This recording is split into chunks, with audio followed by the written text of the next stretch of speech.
It's time for hashtag Writer Wednesday with Crystal. Tips offering advice to aspiring new and seasoned authors about all aspects of the literary world. We are presented by Untamed Publishing. Allow us to help you unlock your unlimited writing potential. If you are an aspiring new or seasoned author, head over to www.untamedpublishing.net for a variety of services to assist you on your publishing journey. This month, January, the new year. We're here on the second Wednesday of the new year.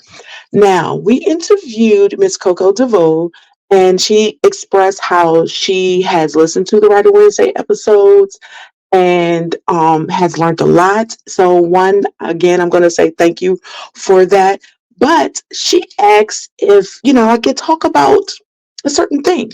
And I said, I got you. So I did some research and I found some articles on world building. So for the month of January, and this will probably go into February, because I always do like the books that's released another month, so that's a Wednesday, and then whoever we're interviewing at the end of the month, that's another Wednesday where I give you all the information about them. So, like I said, this might go over into February as well. So tonight, I will be talking about world building for every genre.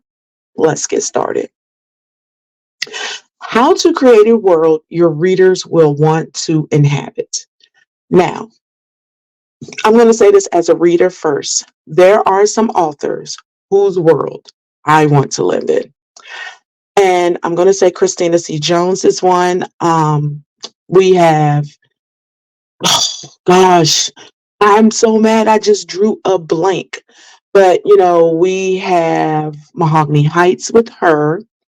Then we have Miss Aubrey Penn. We have, Ganton Hills. We have Lost Oceana. Oceana, I might be pronouncing it wrong. I'm sorry. Tay Monet has Sweet Hills.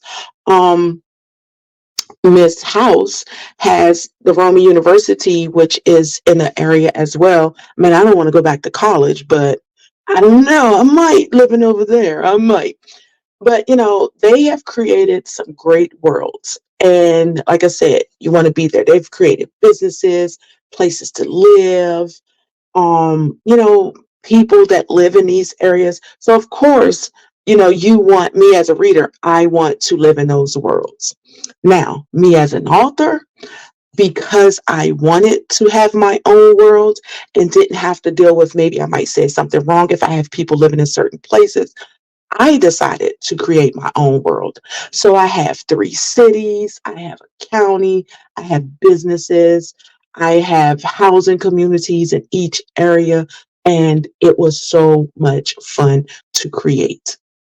So, world building is definitely a great place, a great thing to do. Okay, so people often associate world building with science fiction or fantasy, which they do. But I like to talk about a different way to build a world, one that works for any genre by focusing on specific word choices and details. So, in order to draw the reader into your story, you need to create a universe where you both control the rules and where you make a promise to the reader to also follow those rules. So, like I said, if you're creating a world and you got rules, you as the writer have to follow them. You can't just make up these rules and don't follow them. And one thing I said as creating my own world, because I kind of wanted to have a little bit of balance there, I still want people to live in my world. So it's like, okay, you have to tame it down, but then you really don't want to because it's exciting. Okay. So if the world you create is 1950s Cold War Berlin, you better not have your hero pull out his cell phone. Please don't do that. That don't make no sense whatsoever. We know in the 1950s you ain't have a cell phone, so don't have him pulling one out. Seems obvious, but world building is much more than mere scenery. So let's just say this basically to sum this up. Even though you are creating your own world, if it's 1950 in the real world, we know there wasn't cell phones. In your world, you can't have cell phones. Okay? Point blank, period. Because I'm not going to want to read it. And I'm not going to want to come there living in the, well, I don't know, because there's sometimes I watch TV shows And here I go babbling. But then sometimes I watch TV shows and it be in the 1950s or the 1800s. And I just be like, why can't y'all just call them and tell them what's about to happen?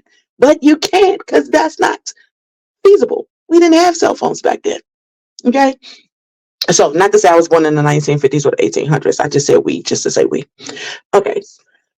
So let's get back. Sorry.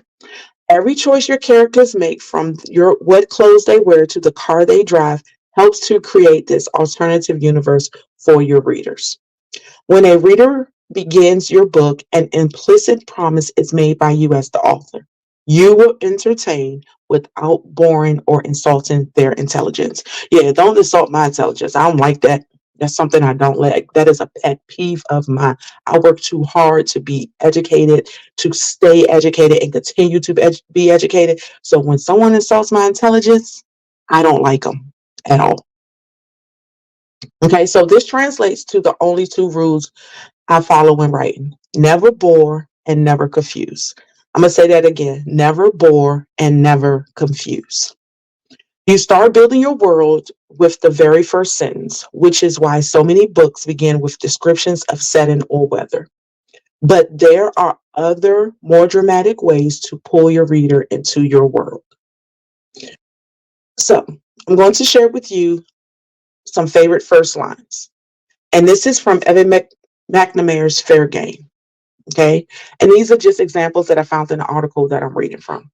So ever since we shot half of the Mineral County Sheriff's Department, my deputy and I have been a little shorthanded. Okay. And then it says, with that one line, McNamara creates an entire world that he invites the reader to enter. And with a hook line like that, what reader would refuse? So now you see in the opening of the story that half of the sheriff's department has been shot up. So now they got another shorthanded. So guess what? Now you want to know what happened for everybody in there to be shot up and what's going on in that city. There we go. Okay, so how does McNamara do it? He made sure his opening had three elements. It is visceral, evocative, and telling. Evocative, and telling. Visceral, as in revealing the point of view, the character's emotions. So here we have a first person point of view. We immediately see that the narrator is laconic, that he's a man of action, shot half the department. Yeah, somebody real bold, because you done shot half the department. And there's no remorse here, is there?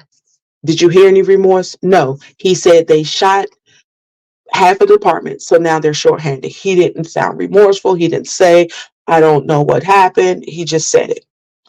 So makes you wonder if maybe he's going to get his comeuppance for those past actions during the course of the story. Read the last sentence again. Makes you wonder, as you as in the reader. Makes you wonder, you as in the reader. McNamara creates immediate tension in the reader and involvement by the reader by making you care enough to wonder about something. This is what I like to call emotional Velcro. And it is a great technique for any hook, whether it's an opening line, a pitch to an agent or editor, back cover copy, or a query letter. Why? Because you're evoking emotion in your audience. That's the next element in world building: evocative details. Using your word choices to elicit emotion in your reader. Okay. We already discussed how McNamara created curiosity, but what other emotions did you experience in reading his one sentence? So I'm going to say the emotions that I experienced is, I'm not, I could say a little guilt, because it's like now these people have lost their lives, their families are gone. So yeah, that guilt, a little bit of hurt, and yeesh, I'm just going to say those two. Okay. A feeling of kinship or empathy at a lawman forced to kill half his department. A sense of bravado. How about anticipation of what might happen next? Now, that is something I wanted to know. What's next? Like now you didn't kill half the department. Like they said earlier, are you going to get your comeuppance during this book? Are you going to be praised for this? Are you going to do it again? Like, what's going on? Okay, and lastly, to successfully world build, you need telling details. Every single detail you choose must do the work of creating your universe for the reader. Now, before I get into telling details, I'm going to take a break and we'll be back.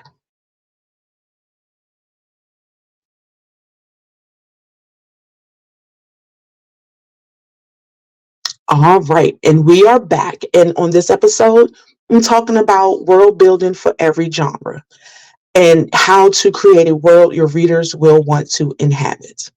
Okay, so I kind of gave you a little, just use the story by McNamara, and let me get his first name, Evan McNamara, in his book Fair Game. Okay, so far I talked about one, you never bore and never confuse.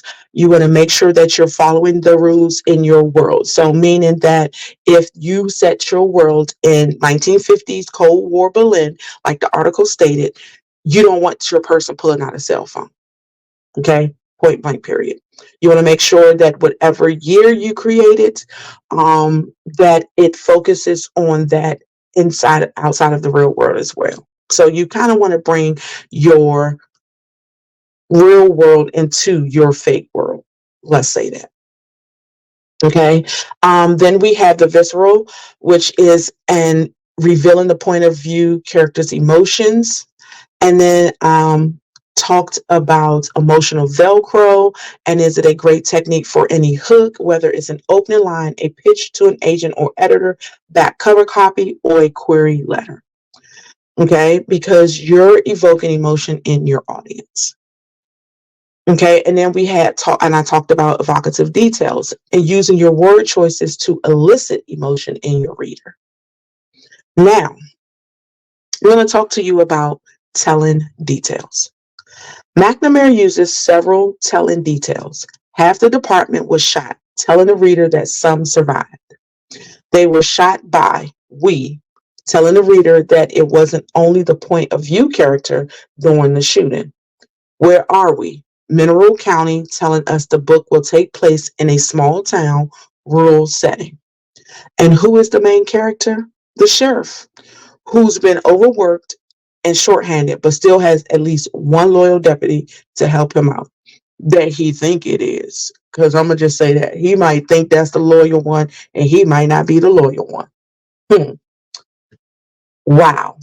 Look at everything that one sentence achieved. Okay, most of us won't be able to pack that much oomph in one sentence. But remember, book buyers make their decision whether or not to read your book in less than 3 pages. So you need to get those telling, evocative, and visceral details up front. Should you stop there with the first page? Heck no. Once you make that promise to your audience, you need to keep delivering, building that world brick by brick. So I'm kind of going off on a little tangent, and then I'll go back to the remaining bit of the article. And it's not a tangent, but what when it's saying building a world brick by brick, when I decided to build a world, it was first the city names. Now those changed, and then it was like, oh, I wanted design. So I had someone assist me with that. Loved the work she did. I told her what I wanted, and she was phenomenal. Now, what I did with my world, I put my favorite things in my life right now in there. Hotels, because I love to travel. I need a hotel to stay at. Ice cream shop. I love ice cream. I'm into plants right now, so I have a plant. Definitely got to have grocery stores because I like to eat. A spa. We can go get relaxed, go get your hair done. Because I love to do that, get my nails done. Definitely have to have a barber shop for the men. A nightclub, a food park. I love food parks. So, any chance I get to go to a food park and eat off food trucks, I'm all for it. Medical park, of course, we need to have health care. A winery. I mean, I love to drink. a bed and breakfast, somewhere else to go visit, a university. So, things like that. And like you said, building it brick by brick. But like I said, I started my world from my favorite things right now, a yoga studio.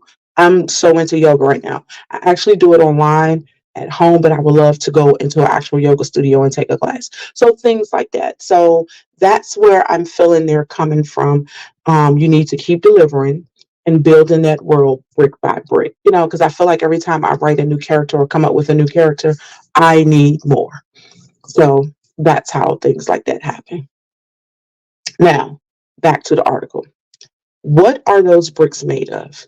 Details. So your bricks are not made of literal bricks in your world. They're made of details and the decisions your characters make. Okay. So in essence, that means that you're not building your world alone. By choosing the right visceral, evocative, and telling details to color your plot and character, you are inviting the reader to join you. So once your reader is invested in your story, you've got them hooked. And remember, once you get them hooked, never bore, never confuse. Ooh, this was actually good. So again, thank you, Coco DeBoy, for the idea to talk about world building. And I hope this little piece helped not just you, but anyone else who's looking into building a world. Because to be honest, it definitely helped me. So now I feel like I need to go back and jot down my details a little bit more. Of course, because I've already started building my world brick by brick. I want to say thank you for listening as always. And you can catch me on Instagram. Check me out. Um, as well as catch me on Instagram at Books and Soul One, but also on Facebook at Books and Soul. That's my Facebook page. Alrighty.